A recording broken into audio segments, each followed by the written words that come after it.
아까 이제 또 21대 관련해서 하나는 지금 논의가 안 되는데 어떤 거냐면요. 코로나19가 21대 국회 경제정책 기조에 혹시 영향을 미칠 수 있을 것인가? 아까 통합당 내부에서 뭐 기본소득 얘기도 우리가 선제적으로 하자 얘기 나왔다고 합니다. 또 이번에 새로 당선자들 이런저런 얘기 나눠보면은 과거에는 이념투쟁처럼 논란이 됐던 복지 문제가 오히려 현실적인 경제 정책으로서 대두가 되기 때문에 오히려 쉽게 관철할 수도 있겠다 이런 주장들도 나오는데 코로나19가 21대 국회 사회 경제 정책에 뭐 새로운 흐름이라든가 영향을 미치지 않을까요? 뭐 그런 변수는 없을까요? 상관없을까요? 아니 저는 뭐 상당히 코로나19 사태가 한국 정치판의 또 새로운 하나의 패러다임을 만드는 계기가 되지 않을까 생각이 듭니다. 사실 지금 이번 21대 국회가 겨우나면 제일 먼저 발등에 불이 지금 이 코로나19 사태의 후폭풍을 어떻게 차단할 것이냐. 그리고 지금 현재 또 코로나 때문에 망가진 이 경제를 다시 어떻게 복원시킬 것이냐가 지금 가장 큰 문제거든요. 그 중에서도 일단 3차 추경. 3차 추경은 제가 알기로 1972년 이후부터 없었다고 그러니까 그건 한 50년 만에 다시 지금 한다는 거 아닙니까? 근데 지금 규모가 약 한 30조 지금 이야기가 나오더라고요. 30조로 가면 어떻게 만들 것인가. 이 부분에 대해서는 뭐 미래통합당은 진작 지난 선거 때 이 기존 예산 중에서 그걸 아껴서 다시 좀 재활용하자, 뭐 좀 아껴서 써서 하자는 이야기지만 김정일 위원장도 그렇게 얘기했죠. 이야기했지만 그 가능성은 제가 봤을 때는 거의 제로가 되지 않을까 생각입니다. 지금 이번에 2차 추경하면서도 지금 아낄 만큼 아끼는데 더 이상 지금 지난해 통과되는 걸 갖다가 손들려고 하면 결국 소시 예산인데 소시 예산 손댈 수 있을까? 그건 여야 모두가 아마 정치 이해관계에 걸려있기 때문에 힘들지 않을까. 그렇다고 한다면 결국 30조는 이 국채를 발행할 수밖에 없는데 이 적자 재정을 또다시 이제 적자 폭을 더 늘릴 수밖에 없는 부분인데 이 부분에 대해서 아마 여당 입장에서는 우리는 아직 이 건전성 비율 같은 것들이 다 상대적으로 상당히 좋기 때문에 충분히 그걸 활용하면 된다고 이야기할 것이고요. 아마 미래통합당 입장에서는 미래 세대에 대한 부담이기 때문에 안 된다. 이 부분에 대한 타협점을 어떻게 찾느냐도 앞으로 향후 21대 국회의 앞으로 나아가는데 하나의 그 일종의 시금석이 되지 않을까? 뭐 생각이 드는데 어쨌든 이 코로나19 사태로 인해서 그러나 이제는 과거처럼 이 지금 진영 논리, 뭐 정치 논리로 해서 이거 싸울 수 있는 상황은 아니라는 겁니다. 지금 뭐 당장 이 지금 긴급 재난 지원금 문제를 갖고도 상당히 여야 간에 공방이 있었지만 결국은 100%다 주는 쪽으로 해서 야당도 손을 들 수밖에 없는 상황이었지 않습니까?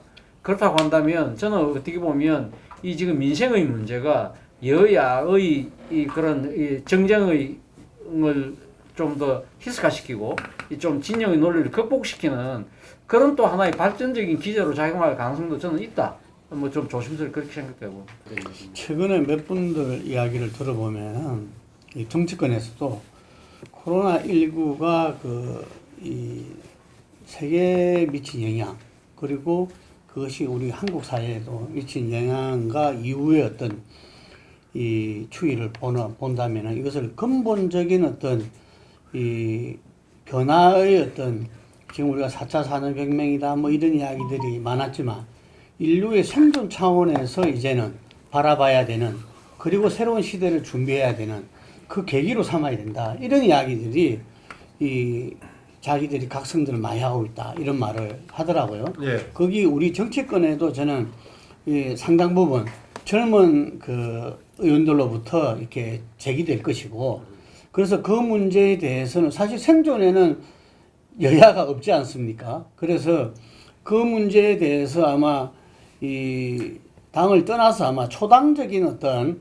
거기에 대해서 준비하고 또 그게 맞는 어떤 법안을 만들어 나가고 하는 움직임이 저는 나타날 것이다. 그래서 그 움직임이 기존의 여야 관계와는 뭐 의석수 때문에도 그렇지만 어떤 면에 그 의석수를 낳은 것이 국민들의 어떤 그 변화였다 이거죠. 이게 그게 아까 말한 정치 지형의 변화를 가져온 어떤 시대적 흐름의 변화가 가져왔기 때문에 그것이 21대 국회에서 코로나19 극복과 이후 세계의 어떤 대안 마련 부분과 이렇게 연계되면서 저는 21대 국회가 상당히 다른 모습을 가져갈 수 있다 이렇게 봅니다. 저는 정치권이 뭐 코로나 관련해서 여러 가지 이야기가 나오지만은 정확하게 이해하고 있다면 현재 돈 집행을 갖다가 이렇게 하고 있을까요? 이런 생각이 들어요. 그래서 이제 사실상 이제 이 백신하고 치료제가 빨리 나오게 되면 한 1년 안에. 그러면 V자형으로 반등을 할 거고, 이게 이제 장기간 걸리면 L자나 나이키형으로 갈 거고, 이게 안 나오면 그냥 I자형으로 수직 낙하할 건데요. 지금 어제 뭐 모더나인가 뭐 백신이 어쩌고저쩌고, 뭐 내가 볼 땐 사기라고 봅니다. 지금 벌써 그런 이야기가 나오잖아요. 백신은 최소 3년 이상 걸리거나 안 나올 수가 있고, 치료제는 10년 이상 걸린다라는 게 이게 거품을 뺀 과학계의 입장이라고 보고 있습니다. 자, 그렇다면 이 사태가 5년 정도 이상의 장기 불황 상태로 전 세계가 동시에 겪는, 그야말로 전쟁 빼놓고는 처음인 거죠. 대공황 때는 지금처럼 자유무역이 발달 안 돼서 제한적인 무역이었죠. 근데 지금은 완전히 세계가 연결되어 있는 상황에서 전 세계가 한 나라도 빠짐없이 거의 다 겪고 있잖아요. 지금 와서 보면. 남미고 뭐 러시아하고 다 번져버렸지 않습니까? 그렇다면 이것이 좀 덜해졌다가 약이 안 나온다면 또 심해졌다가 반복으로 이러면서 세계 경제가 계속 갈지자로 갈고 이렇게 될 거예요. 그리고 또 미국하고 중국하고의 지금 책임론 규명이 보면 단합이나 이런 것보다 국제기구가 거의 무력화돼 버렸잖아요. 그래서 이게 이제 범대중적인 빈곤으로 갈 거고, 한국은 12월 달쯤에 아마 자영업자들 지금 뭐 은행에 대출 정부에서 16조 해준 거 다 소진되어서 2차로 해준다 하지만은 저거는 망하는 걸 연기하는 거지, 저렇게 돈 뿌렸다고 자영업자가 살아날 부분하고는 전혀 관계없다고 봅니다. 그리고 뭐 어제 보니까 딜로이트가 조사를 했더만요. 세계 13개국에. 한국이 보니까 49%가 고용 불안이라고 이야기했대요. 직장에 다니는 사람들이요. 그래서 지금 대기업도 12월쯤 되면 전부 해지기에 들어갈 거라고 이래 보이는데, 상당한 숫자를요. 그래서 결국은 지금은 상상하지 못하는 규모의 이제 해직이나 이제 폐업, 부도 등이 나올 거고, 이게 이제 금융위기로 전화될 가능성이 큰데, 그 사람들이 돈 다 떼먹게 되면 그 뭐 은행이 부도 나는 거지 별거겠습니까? 그래서 이런 상황이 왔을 때 지금 나오는 이런 식으로 뭐 재난 기본 지원금이니 이런 것들이 또 무슨 자영업자 돈 준다든지 이런 것들이 의미가 있을까? 까딱하면 내년쯤에는 대공황 때처럼 길거리에 급식소 차리고 그야말로 집 잃고 쫓겨난 사람들 숙소 차리고 이렇게 해야 되는 거 아닌가라는 생각도 들어요. 그래서 지금 이 부분에 대한 정치적 이해가 얕기 때문에 정치권에서 여야가 코로나 대책을 의미하고 뭐 이렇게 말하고 또 정부가 이야기하는 것도 그렇지만, 저 얼마나 이게 생각이 짧은가 하면 어제 그 뭡니까? WHO 집행 이사직을 왜 맡습니까? 미국하고 중국이 지금 끝없이 충돌을 하는데, 이럴 때는 일부러라도 빠져버려야죠. 그런 걸 보고 이 정권이 참 저 뭐 WHO에 1억 낸다 뭐 집행 이사 맡았다 선전하는 걸 보고는 지금 이 의미를 제대로 모르는구나 이런 생각이 들었어요.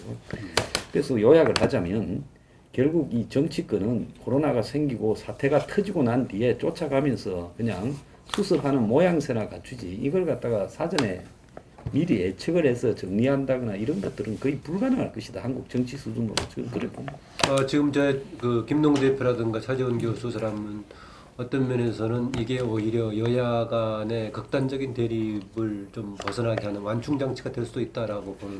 그 부분에서 제가 봤을 때는 아마 경제적으로 굉장히 곤란해지면 아마 문 정권은 지금 이 미통당을 보고 거국 내각을 구성해서 경제적으로 대처하자 할 거예요.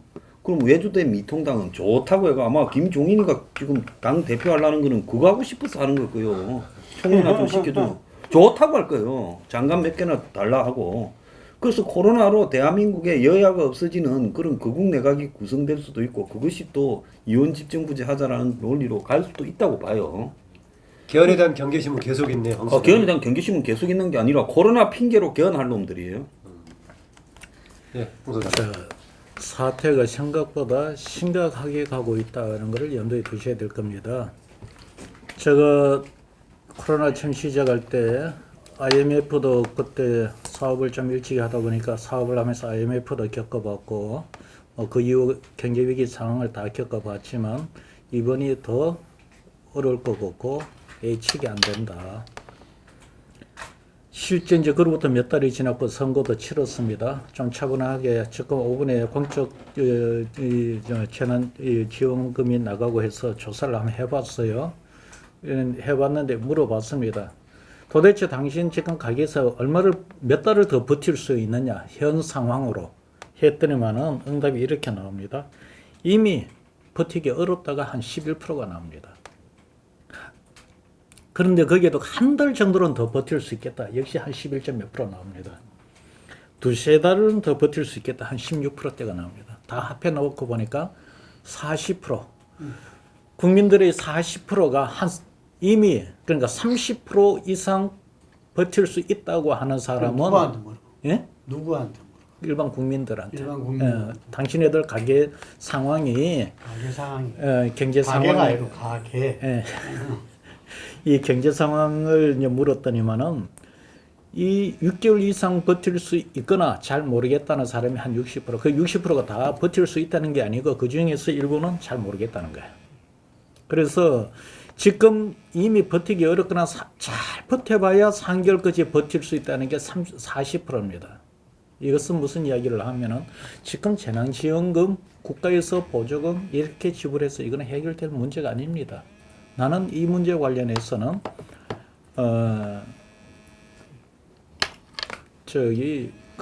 정부가 재난지원금이나 이런 3차 추경 이렇게 편성해서 뭐 추경 편성은 하더라도 그 용처에 대해서 국민들한테 이것이 굉장히 장기적으로 갈 수밖에 없고 이런 부분에서 최소한의 비용을 지출하면서 미래 세대에 그걸 주지 않으면서 이것이 선순환적 효과가 나타나는 것은 좀 늦게 나타날 수 있겠죠. 직접 지불 안 하니까. 예.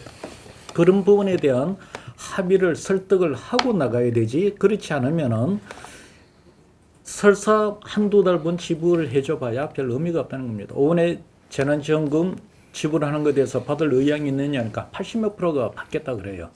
도움이 되냐 그러면 당연히 도움이 된다고 합니다. 그러나 도움이 돼본들 그게 한 달용밖에 더 되겠냐는 거죠. 그리고 이번에 1, 4분기 그 국가 지출하고 거기에 대한 그거를 나왔는데 1, 4분기에 이미 50조 적자라는 거 아닙니까? 여기도 30조에 대해서 3차 추경 예산을 편성을 해서 그러면 올해 연말 정도 되면은 이 국가 재정의 적자가 잘못하면 보면 거의 100조 가까이 날 수가 있다는 건데 이거는 정상적으로 유지가 될 수 없는 국가 살림살이에요. 그래서 이 문제에 관한 한 적어도 지금의 경제 모델이나 여야 관계로는 이거 풀 수가 없는 문제인 거고. 무슨 일이 어떻게 벌어질 것 같습니까? 그러면 제가 볼 때는 이렇다면은 이게 적어도 경제 운영에 있어서만큼은 적어도 현재 여당이 현재와 같은 이런 재난지원금 위주로 긴급 대응하는 것 이제는 근본적인 대응책을 만들어 놓고 야당의 도움을 받아야 되는 상황이다.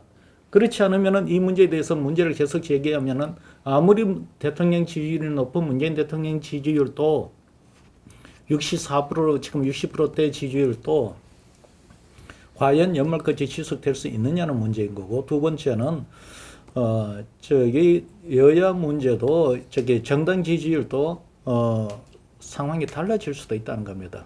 야당은 방향을 어느 정도 제시하고 있다고 보세요? 야당과 협력해서 해야 된다고 이걸 하는데. 보셔야 되는 게 국민들은 먹고 사는 문제보다 더 절박한 건 생존 문제예요. 지금 2, 3, 4월 달에는 코로나 병 그 자체로 인한 생존 문제가 되는 거고 연말에 가면은 경제적 문제가 곧 생존 문제로 다가온다는 겁니다. 코로나의 병이라는 것 별건으로 경제적 상황 그 자체가 생존 문제로 다가온다는 거죠. 해서 여야가 그런 차원에도 이거를 머리를 맞대고 풀어야 되지 지금의 어떤 모델로서 지금의 어떤 방식으로 이런 식으로 하면은 여야 관계는 잘못하면은 더 대립적 구도로 가버릴 수가 있고 야당이 거기에 대한 변화가 있을 수가 있느냐. 야당은 적어도 어쨌든 원내대표가 이번에 어찌됐든 뭐 그쪽에 그 구도가 맞는지 안 맞는지는 모르겠지만 구 친박 계열이 아닌 어쨌든 옛날에 먼저 들어왔던 늦게 들어왔던 보면은 미통당 바른당 옛날에 탄핵 쪽에 섰던 이 사람들이 지금 이제 원내대표가 된 거 아닌가요? 그래서 여당에서도 야당의 변화를 끌어내려면은 일단 야당에 대해서 야당에 일단 일정한 변화가 있으니 여당에서도 과거와 다른 야당과의 관계를 설정하면서 협조를 끌어낼 것이다. 예. 막판에 가면은 내가 볼 때는 여당이 더 답답한 상황이 될 겁니다. 예. 황 소장한테 짧게 질문 하나 드릴게요. 아까 여러 가지 굉장히 비관적인 전망하셨는데 그냥 뭐 대책 없고 지금 견딜 수밖에 없는 파국 국면이다 그렇게 보세요? 또 무슨 다른 대책이 있다고 보세요? 제가 볼 때 그 지금 돌아가는 게 이제 제가 전에 이 아마 그 코로나 있기 전에도 이야기를 했을 겁니다. 신자유주의나 그 또 이 세계화가 거의 끝나간다. 그게 세계의 불황의 원인이다. 이렇게 말을 했는데 이제 이 코로나가 이게 계속 장기화되어서 이렇게 만연해 가게 되면 세계의 그 무역량이나 이런 게 떨어질 거고 지금 미국하고 중국하고 싸움은 트럼프의 대선 당선을 놓고 사활적인 싸움인데 이게 먹혀들고 있어요. 트럼프가 바이든한테 격차를 급속하게 줄이고 있어요. 그러니까 트럼프는 더더욱이 중국을 세게 때릴 겁니다. 자, 그러면 결국은 중국을 때린다는 것은 한국이 지금 중국하고의 이 수출 수입에 무역에 얽혀 있는 부분이 엄청나잖아요. 그러니까 기존에 코로나로 인해서 세계적으로 무역량이 줄어든 게 한 30% 이상이라고 보면 이외에 또 중국하고의 관계에서 또 이중으로 또 지금 중국이 아마 굉장히 어려워지면서 이 무역량이 또 더 줄어드는 일이 발생할 거고 한국이 미국하고 중국 사이에 굉장히 입장이 끼어서 어려워질 거예요. 그럼 지금 이재용이가 어제 저는 중국 간 것도 굉장한 실수를 했다고 보고 있습니다. 이럴 때 가는 건 아니죠. 가만히 뒤에 빠져 있어야지. 그렇게 본다면 결국은 그 코로나로 인해 이 한국의 무역 자체가 좀 상당히 붕괴되어 가면 지금 10대 기업 중에서 멀쩡한 기업이 몇 개가 있을까요? 한국 10대 재벌 대기업 중에서도요. 그래서 상당한 부분의 기업들이 도산하게 될 거고 IMF 때 우리 도산한 걸 보면 대표적인 게 몇 개 안 돼요. 따져보면 뭐 대우하고 무슨 뭐 한보, 진로, 뭐 산미 이런 식으로 몇 개 안 된단 말입니다. 은행하면 너댓 개 하고요. 그런데 지금 이번에는 몇 개 안 되는 게 아니라 그 10배, 20배는 나올 수가 있다. 그래서 굉장히 위험한 순간이 아마 올 연말부터 내년 초에 전개가 될 거다 봅니다. 네, 관련 얘기 혹시 뭐 추가하실 분 있으면 하고 또 넘어가겠습니다. 아니 뭐 지난 시간에도 제가 그런 말 썼던 것 같은데 우리 황 소장의 그 전망을 보고 있으면 두움이라는 단어가 생각이 든다고 그랬는데 더 비관적인 시각이 더 보태지고 있는 것 같은데요. 뭐 저도 뭐 그렇게 이 향후 우리 한국 경제가 지금 그렇게 낙관적이진 않지만 그러나 그렇게 비관적이지도 저는 않다고 생각합니다. 그러니까 뭐 지금 미국과 중국이 지금 이렇게 서로 지금 거의 뭐 맞부딪히는 형국이지만 결국은 뭐 트럼프의 저는 뭐 대선 전략이라고 생각이 되는데요. 그러니까 결국은 뭐 지난번 1차 때도 한번 했지만 결국 타협을 끝냈지 않습니까? 그리고 지금 어차피 지금 이번 11월 달 미국 대선이 아마 곧 뭐 몇 개월 안 남은 상황이기 때문에 아마 극한점으로 치닫겠지만 저는 결국 또 타협을 찾지 않을까 생각합니다. 미국도 중국도 결국 서로 망하자고 하는 것은 아니잖아요. 어떤 식으로든 자기의 국익을 그러니까 극대화시키려고 하나의 전술적 차원에서의 이야기이기 때문에 저는 그렇게 다 같이 죽자는 식의 막가자식으로 저는 그렇게 갈 거라고 보지는 않고요. 아무튼 제가 다시 돌아가서 우리 국회 상황과 그러니까 비교를 한다고 한다면 어느 때보다 어려운 상황이기 때문에 앞서도 제가 말씀드린 것처럼 여야가 이럴수록 저는 상당히 그 진영의 논리 뭐 정치의 논리보다는 좀 더 그러니까 민생에 천착할 수밖에 없는 그러한 이 지금 상황이라고 한다면 저는 조금 더 그런 측면에서는 21대 국회가 좀 더 희망적이고 낙관적이지 않을까 하는 생각을 한다는 겁니다. 네, 아까 그 21대 국회 전망하는 과정에서 황소당하고 김능구 대표가 저 얘기를 했죠. 그 통합당 내부 얘기하고 전망을 했는데 두 분께서 좀 추가해 주시죠. 그 황소장님하고 차재원 교수